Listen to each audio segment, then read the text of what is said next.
कुंभारझरी काळेगाव फाट्यालगत असलेल्या टी पॉइंटवर 4 चाकी आणि दुचाकीची समोरासमोर धडक होऊन 3 जण जागीच ठार झाल्याची घटना शनिवारी 2च्या सुमारास घडली।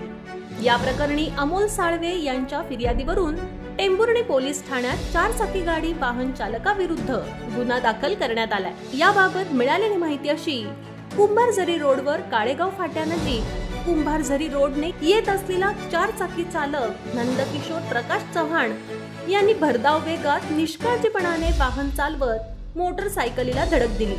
यामध्ये मोटरसायकलवर असलेले विजय संतोष बोर्डे वय वर्ष 24, सुभाष रोहन वानखेडे वय वर्ष 24 तर सूरज गौतम दांडगे वय वर्ष 17 या तिघांच्या डोक्याला जबर मार लागल्याने ते मरण पावले।